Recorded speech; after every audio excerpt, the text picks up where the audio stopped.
Hi, welcome back to my channel, Musings with Eleni, and today I want to talk to you about forgiveness.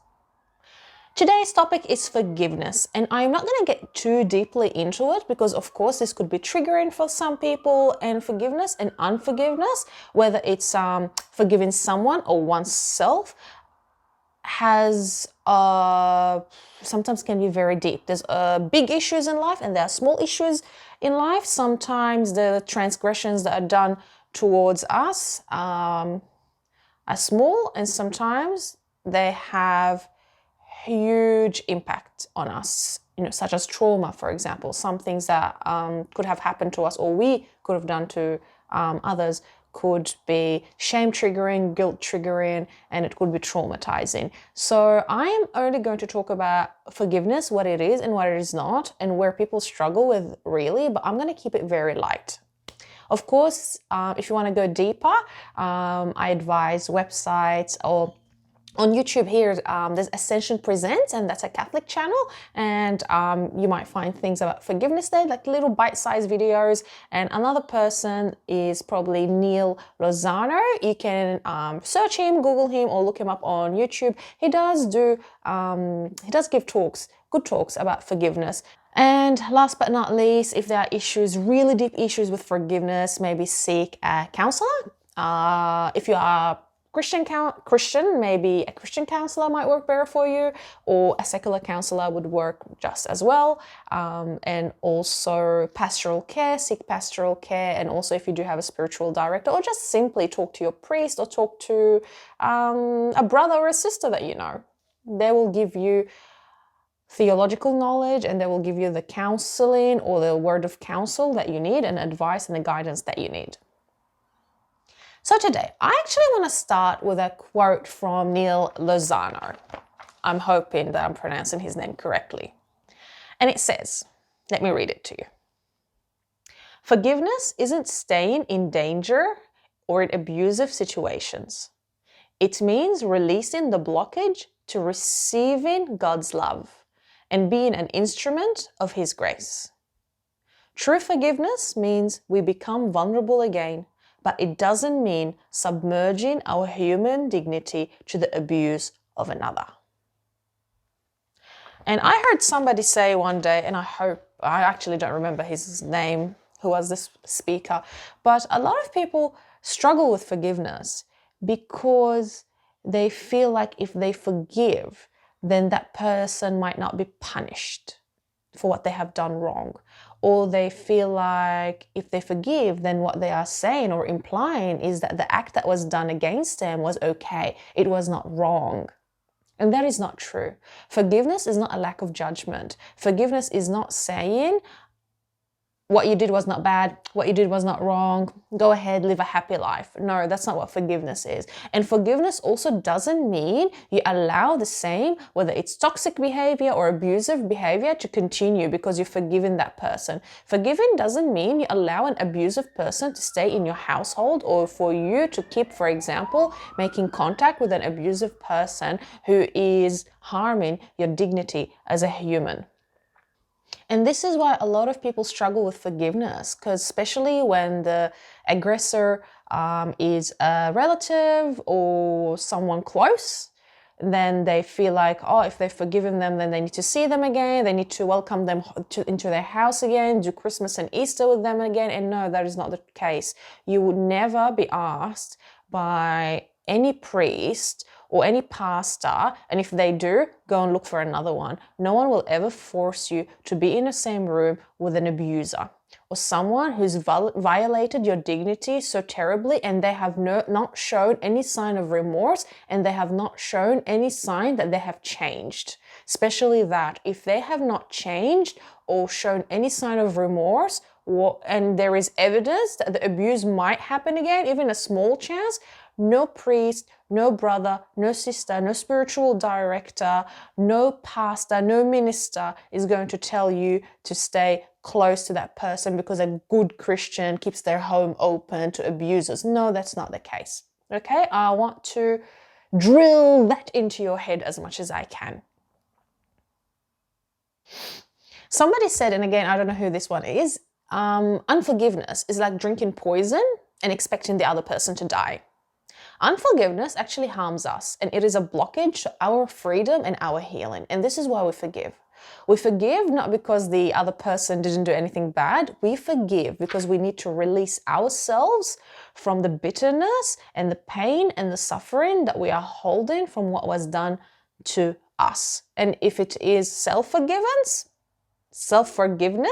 because you've done something, again, to receive God's love, unforgiveness towards oneself could be a huge blockage to receiving God's grace and God's love. And it's right there waiting for you, but I hold myself back because I feel I am not worthy, because I am living in shame and swimming in guilt, okay? So it's not like God is waiting for us to forgive someone or forgive ourselves to give us his love. No, the love is there, but we hold the unforgiveness, can act as a door that seals our hearts, and therefore the love and the grace, we don't receive it, we can't accept it, okay? A lot of times also people feel like they can't forgive because it doesn't feel real, it doesn't feel natural, because their heart is not at that place yet. And that is okay, and that is normal. A lot of people actually can't forgive until their story has been heard, understood, and validated. And it is in that moment when somebody says to me, wow, what was done to you, Eleni, was really wrong and terrible, and that person actually transgressed you and actually damaged and harmed your dignity.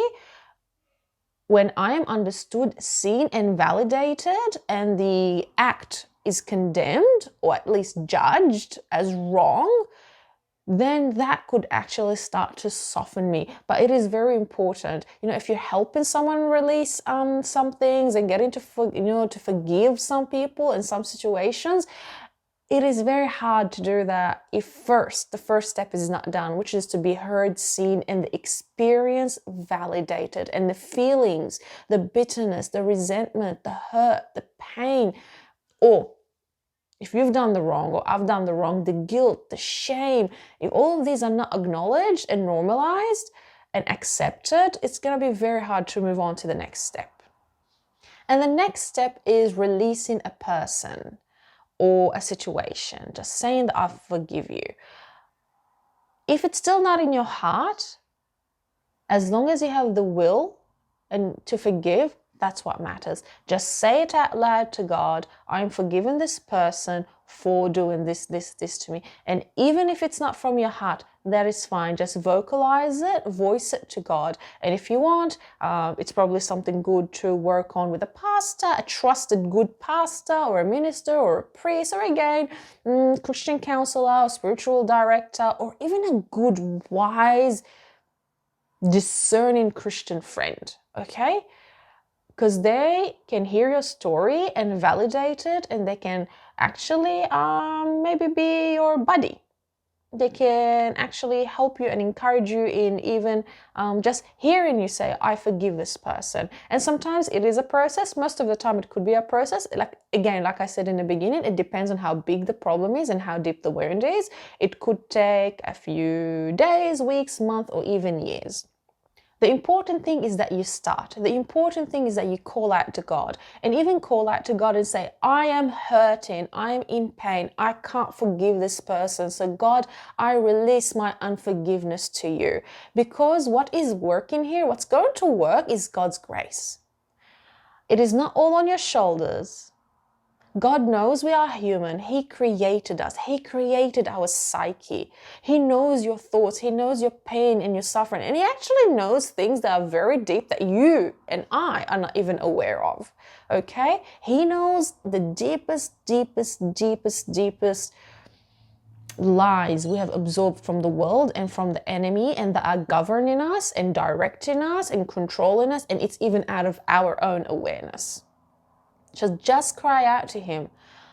Release me from this unforgiveness. I can't forgive this person, Lord. I hand over this to you. This person hurt me, Lord. They hurt me like this. Count them out. There's no shame in that. Or I did this, and I feel A, B, C, D. Help me, Lord. Release me, deliver me, restore me. And just say, I forgive this person. And it's not from the heart. That's fine. And don't forget, in the Bible also, it says all you need is faith the size of a mustard seed. And all we need is actually faith. Faith in God, that God can carry our wounds and our suffering, and God's great grace is going to come and is going to do the work. And we don't need to have like conviction about it. All we need to do and have is faith the size of a mustard seed. That's how much in our heart we need to have faith that God is going to help us with this forgiveness. And that's even how much we're going to need this want, desire in our heart, even if it's this small, to forgive, but it's this big not to. That rely on the seed, the size, the size of a mustard seed. That's all we need. Finally, forgiveness is important, like I said, for our healing and also for our freedom, actually. And when we forgive, it actually sometimes releases surface issues and uncovers deeper and deeper and deeper wounds. Sometimes forgiveness, you might start forgiving one person and you think, oh, okay, I feel better. And then because that shifted, that's gone, that crust, let's imagine there's all these layers, crusts around the heart, whether they are defense crusts or whether they are, hardened crust. Once you do one forgiveness, forgive one person or one event, then one crust is gone. And then there is another one and another one and another one and another one. And it is painful work. This is why I said sometimes it takes weeks, sometimes it takes months, and sometimes it takes years, because it depends, if you've been around for 30 years, 40 years, 50, 60 years, and if you have had a lot of unfortunate events in your life, there's going to be a lot of layers that you're going to have to work through. But it is painful, but it is all for your freedom. And this is why God really wants you to sit with the pain and work through it, because once you start peeling off the layers or cracking through the layers, slowly, you're going to get to that soft heart where you can love and receive love again. And the most important thing, how could we live without love? How could we live without hope? What kind of a life do we live when we remain stiff and hard and rigid and bitter and, calloused? We need to soften our calluses.